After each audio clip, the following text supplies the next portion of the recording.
a good 60%, maybe 90% of the fun of reading a mystery. But not knowing for sure till close to the end is even more rewarding.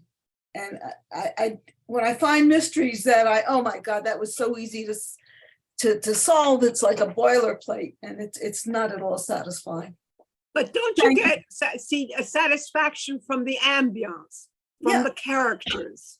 So sometimes I've gotten, because maybe because I'm a mystery writer, I have that mindset, and I sort of tend to guess, but it doesn't really matter. Well, obviously I also read them in a different way than you would, because I'm reading, how did they get away with this? How did they, which in a way ruins it all. So that's, that's why I often prefer watching, BritBox or Acorn and seeing it there, because there it's not the written word, and I don't catch on the way I do. I was just rereading Agatha Christie, The Murder of Roger Ackroyd, which everyone knows how that goes. I think I'm not going to spoil it, but it's her most famous mystery. And she pulls a trick on you, and I said, let me reread it to just. Everything always helps to see how she did it, and it was there was one, and I caught one sentence, and it's right at the beginning, that if you're paying attention, tells you everything. But we're not. You're in the beginning of the book. You're going into. You're interested. You don't know what's happening. So anyway, so Murder on the Vine. So I had to. Well, I don't know what else I can say about the actual book, except, as I said before, not knowing who the killer was, having to struggle to figure out who it was after having decided that it was so-and-so, and it wasn't so-and-so at all. And I did that once before, and I've learned, I just didn't remember, because somehow if you think you already know the killer, it relaxes you. You don't have, it's okay. So I know it's A, and I'll plant B and C to confuse. But it doesn't work that way. Beth has her hand up. Beth. Yes, hi. I can't see people. Sorry. Hi. Okay, it's Beth Jacobs. Hi, Beth. Hi. I love your books, as you Thank you. know. I never guess who the killer is at the end. I mean, when I get to the end, I think about it some, but I'm so much more interested in series because of the characters and the development, which you're doing. And also, I don't know how many of us love Louise Penny, but she also, as you do, brings in a lot of food. And I like to suggest to you that you might think of doing some recipes along with your book 4. Book 4 has a recipe. Yay, good. Okay, thank you. Okay, and as far as you said, relaxing, the latest Louise Penny, I found the world of curiosities, I found so scary that I did something I do every once in a while. About 3/4 of the way through, I went to the end to see if my friends were still alive. Yeah. Then I went back. I was told not to bother reading that one, that it was terrible. It's not terrible. It's wonderful, but it's scary. It's more scary. Maybe for that reason, that person didn't like it, because they didn't want to be scared. Then I read through it again because I wanted to read it properly. And the relaxation was there because I knew the red herrings. I recognized the red herrings. So it's a whole different approach. Yeah. That's as my rereading Roger Ackroyd, and you say, oh, why didn't I pick up on that? Why didn't the whole world pick up on that one sentence that gives it all away? I don't think I have the one sentence for mine. I don't know what I have, quite frankly. I just write it down, and they tell me, as I was saying, they're the characters who tell me. But the great thing, okay, so I was saying that, number 4 was going to be the last one. In fact, when I told the editor that I was going to add, were they interested in my adding a recipe? She said, oh, great, that would be wonderful. But my idea had been originally that the recipe was my saying goodbye, that I'm offering you this, yes, that I wasn't. And as I was saying earlier, I just I can't leave them. They're my friends. It's like closing a door, and I've done an awful lot of closing doors in my life as far as moving on and changing schools and losing friends because I'm not going to see them again because I'm in another country. That I said, no, I have to. And they give me too much. I'm just happy working it out. I've just started book 5. And, the other day I had started it and it was just 3 pages and reread and I'm, no, this doesn't work. No, I just rewrote it all. And then I went down to my husband, who's very understanding because I had promised book 4 was the last one. And I said, Stuart, it's just too much fun. It's just makes me feel happy and it has to do a lot with the fact that I'm back in Italy. And I've made friends in this team so that I have become attached also the actual real people who are not in the book. I mean, yes, the bartenders, very definitely the two guys that run the bar they're not the same characters at all, but the real bar is called Bar alla curva, bar at the curve, and I put it bar at the corner. So I do steal. But yes, I know I need to stay with them. And what I've done with book 4, I will let you know, before I forget it, because people have complained, an awful lot. I have a lot of characters because they come in and out and they have maybe just a run in, like the bar boy or Encino who always dyes his hair different color because his girlfriend wants to test the hair color. I've added a list of, and in fact, I think it's list of characters finally at the end. Isn't it in Murder and Vine that I did it? Yes, I did. Yes. Okay. Yeah, I forget whether it's book 4 or book 3. Yes, here they are. So that I hope will be helpful. Someone complained that it should have been at the beginning of the book instead of at the end of the book. But the reason I didn't put it at the beginning, and Naomi, I will get to you. The reason I didn't put it at the beginning of the book, I thought I would scare off some readers if they saw 40 characters. That's a lot of characters. And I said, they might think, oh no, I don't want to go there. All Italians, the names are difficult. So I put it at the end of the book. Naomi, you were going to ask something or say something. First of all, I wanted to say that I am totally in awe of your creativity. For me, like when I wake up in the morning, just getting out of bed is my creativity for the day. But it's amazing that you continue to have so many ideas and thoughts and create. But I also wanted, you talk about your process as if it's magic almost. And I'm fascinated by that because I think that what is really happening is that it's all there inside of you in your unconscious, and it gets triggered in some way and comes out. And it's so wonderful to hear how you do it. I just feel I'm not at least in my conscious world, I am not in control of what comes at all. I know better. Yes, the thing that starts me writing is always a sense of place.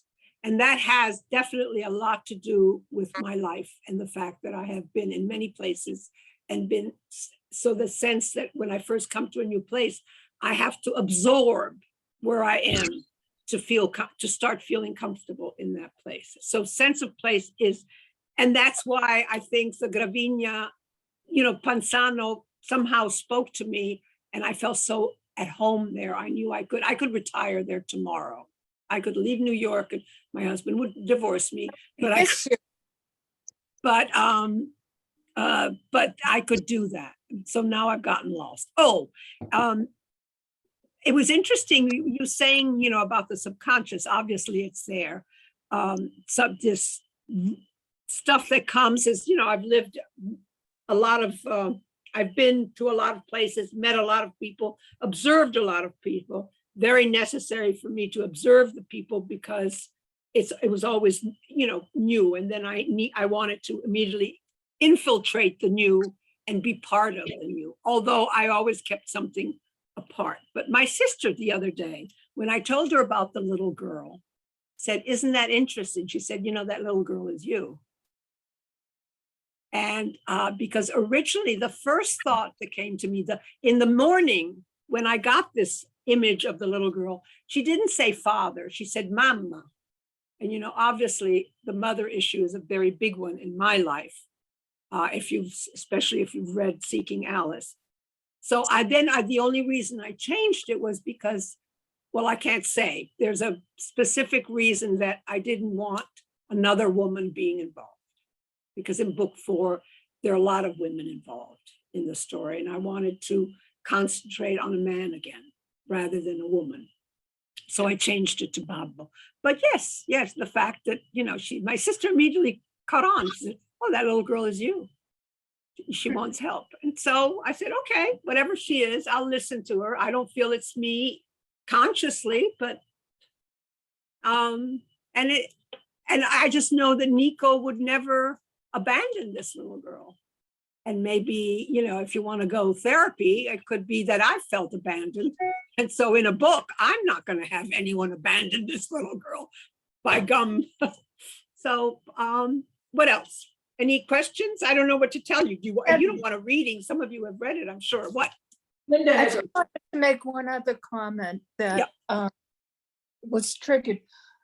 The discussion you and Rachel had about the two types of writers, Yeah. the spontaneous and the planner.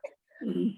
And I just, you know, Sheila, God bless her soul, and I had been talking before she passed about doing a discussion about two different kinds of personalities. Mhm. That there's those of us who kind of don't plan ahead, and those of us who are totally organized.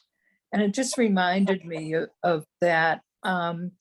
And I'm again in such That still is a very valid thing to do for us as a group. yeah, Well, You and yeah. But I'm just in awe of your what comes out as spontaneity that is really the result of all of what you take in and process, and then comes out like, oh yeah, I got this idea now. And it's a wonderful picture for me. So thank you. Linda, So I'm a very finicky mystery book reader. There are very, very few I'm sure. that I'm going to bother with. I cut my teeth on Dorothy Sayers, so Yes. you can't ask for much more than that. Yeah. Though I love Magpie Murders on. Oh, I hated that. It's- I hated it. You hated it? a lot of things. Oh, I just It was loved so it. fake. It was so fake. I love that. I guess I like the fakiness, but that's my point. Yeah, I That's I your did comfort. like the fakiness, but I wonder if I go to that town, can I find my way based on your book? Now, I hope I can. I hope that all those characters are real. I would like to meet them. I want to eat and drink in the hotel, and I want to have whatever all they there. had in the cafe.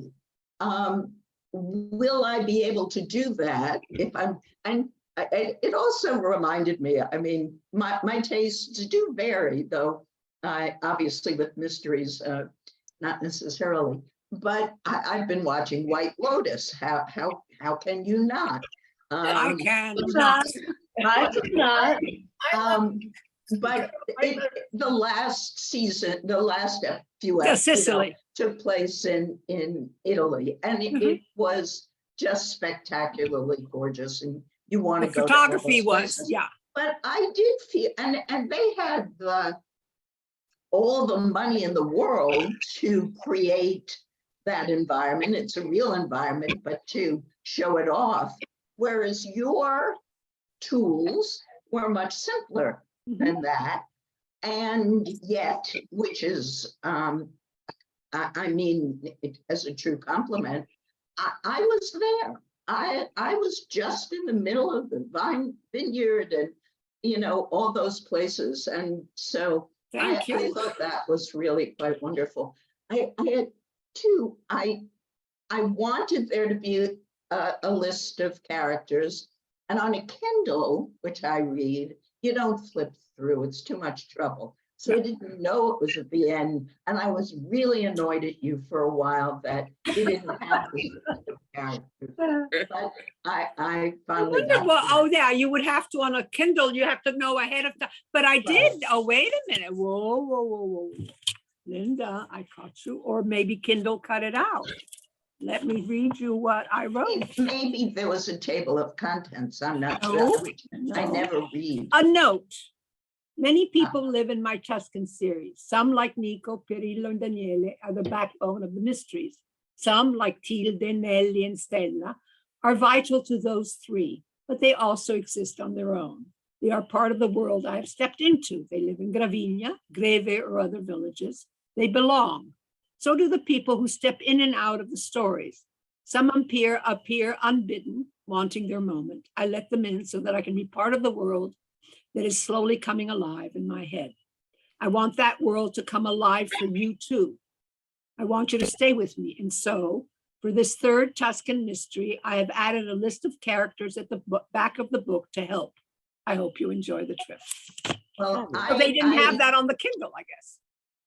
They may have had it and I just didn't read it. But one other thing that I'm curious about, those two men who I didn't like, the developers who were in the hotel. Yes, one who was trying to sell an idea to the It windmills didn't- to the other guy, to the finance guy, right? Those two. So Not they supposed had to like them. absolutely nothing to do with the killing or No. anything that led up to it or, okay, thank you.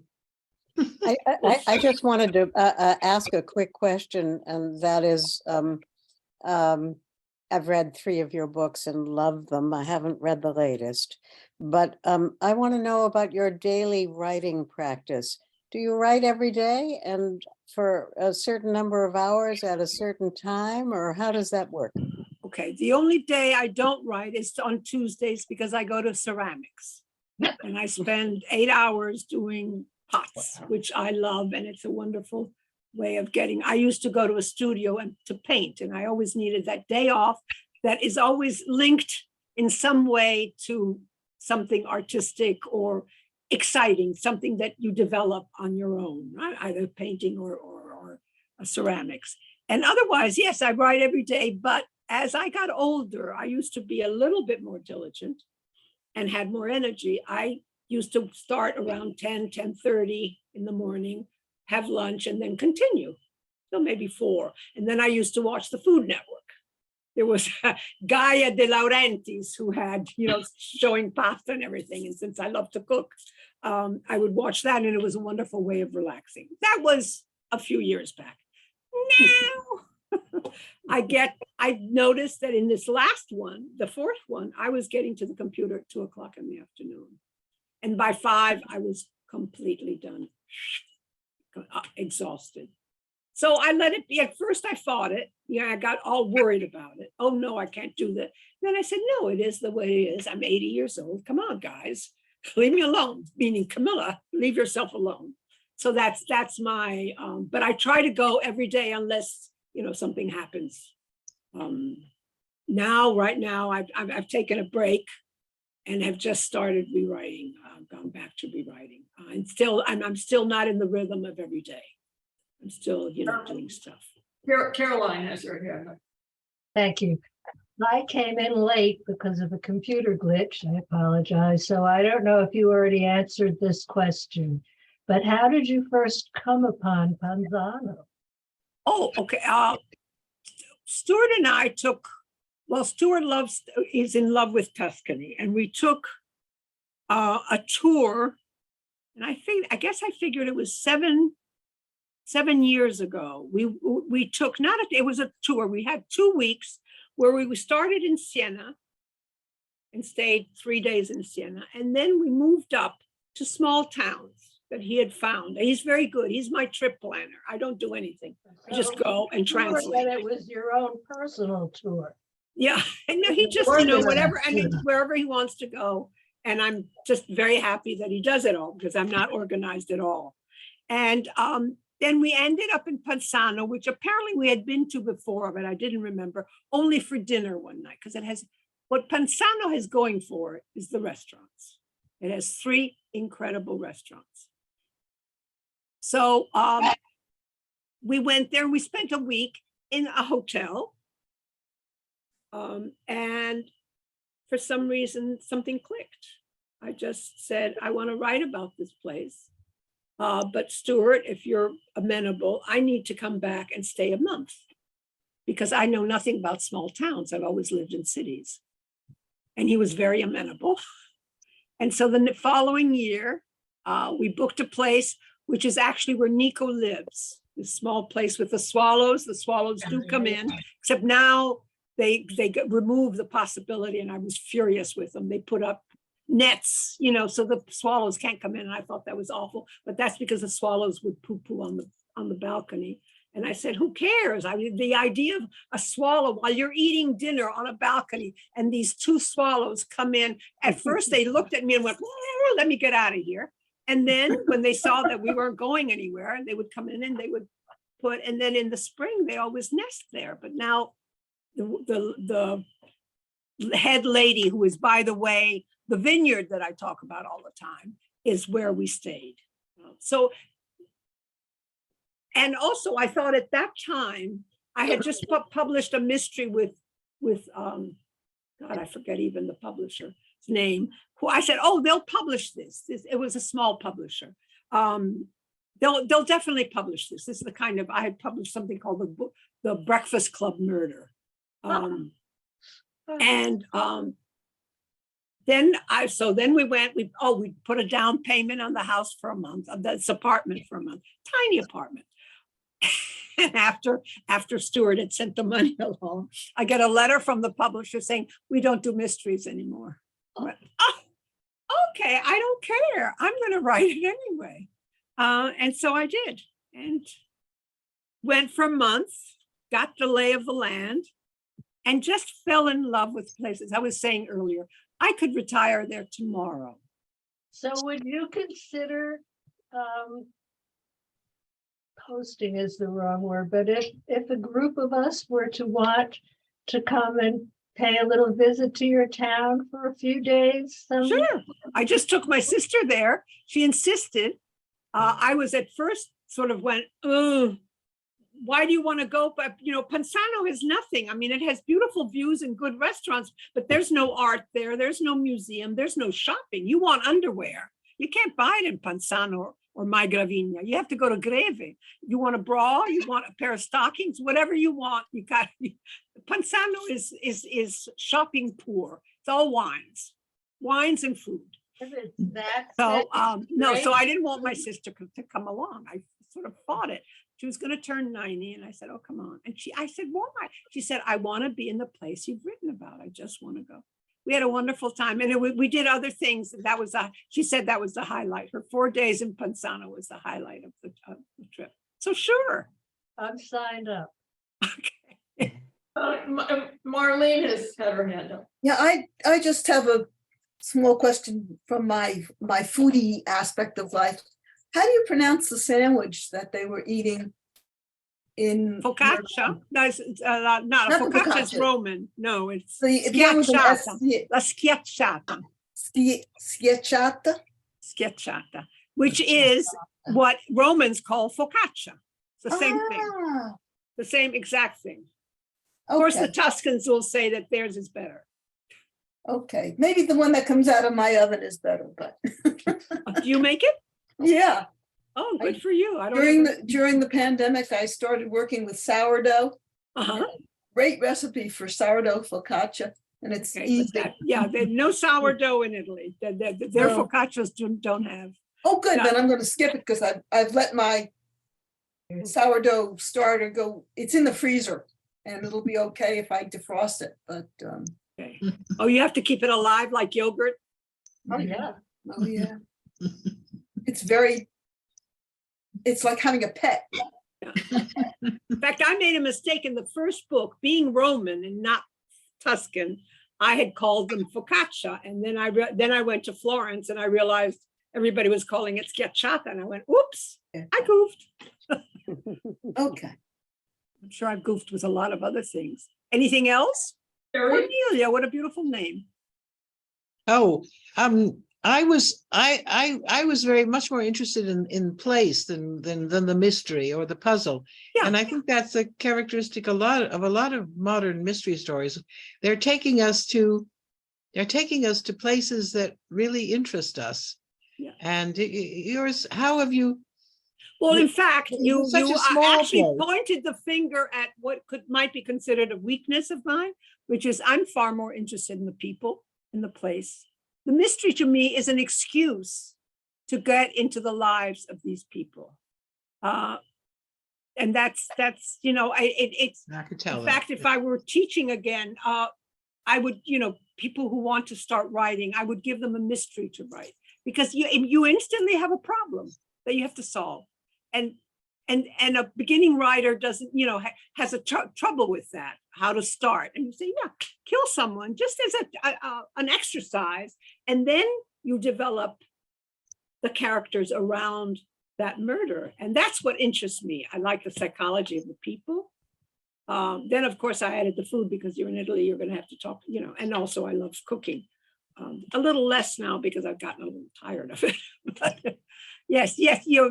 I, for the same reason that I like reading mysteries, is not the puzzle was, I forget who it was that wants you. Yes, Marlene says that's, she can't, if that's not well done, she loses interest.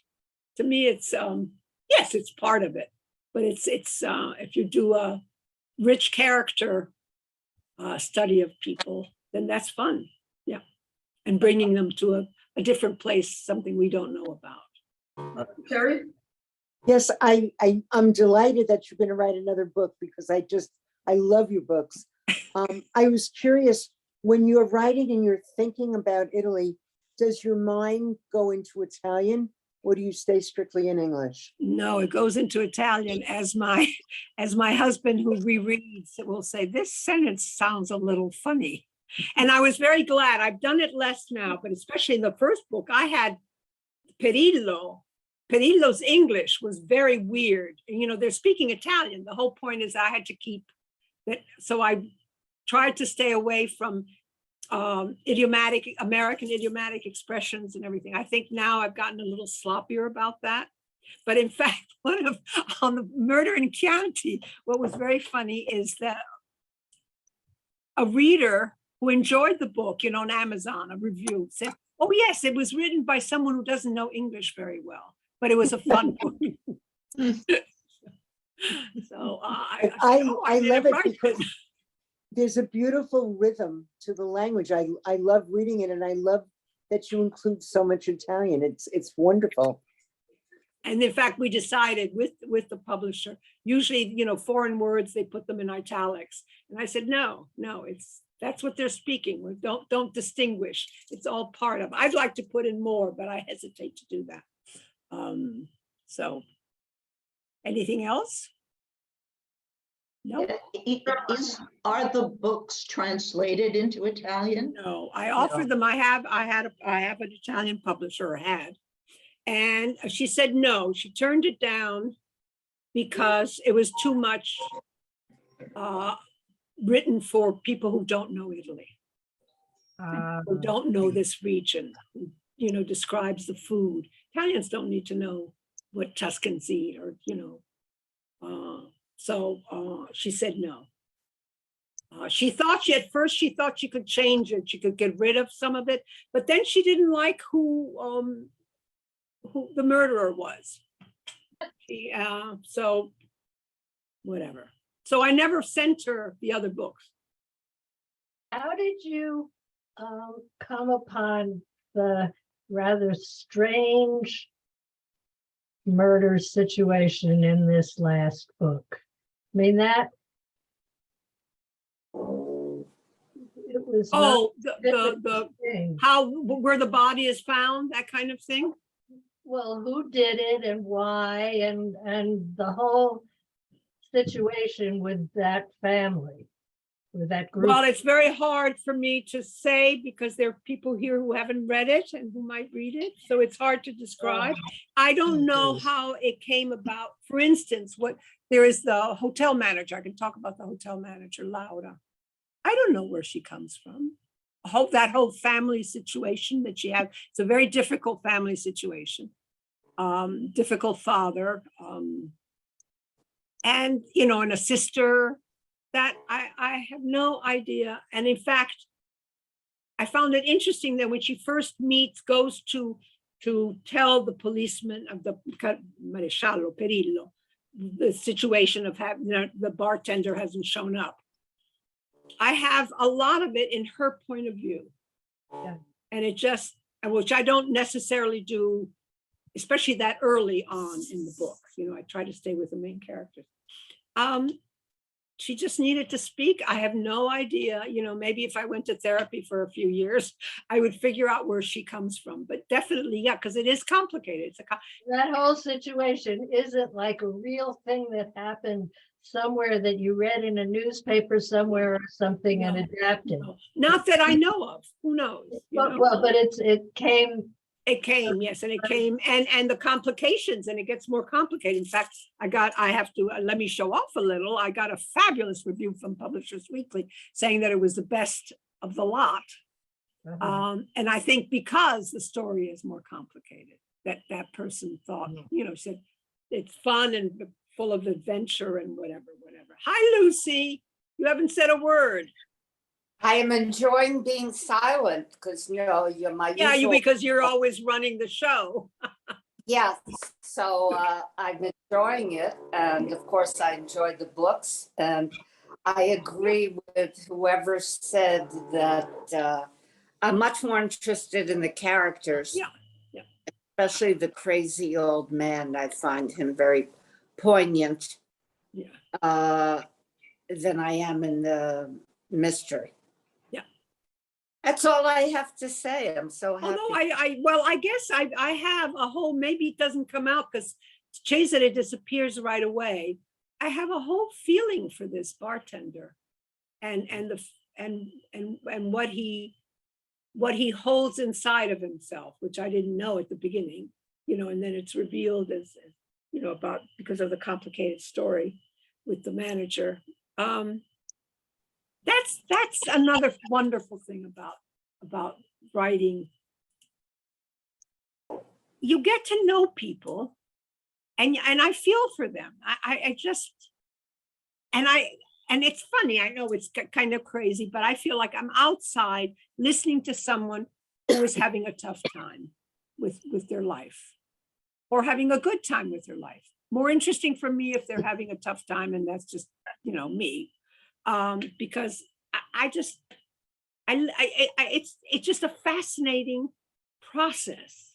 Yeah. And that I don't understand how it works, but just to be there and have all this come out and then trying to put it together, trying to make sense of it, and to listening. And I guess, I don't know, I can't explain it, but to me, it is absolutely wonderful. The idea of having said that I was going to stop is crazy because I get too much.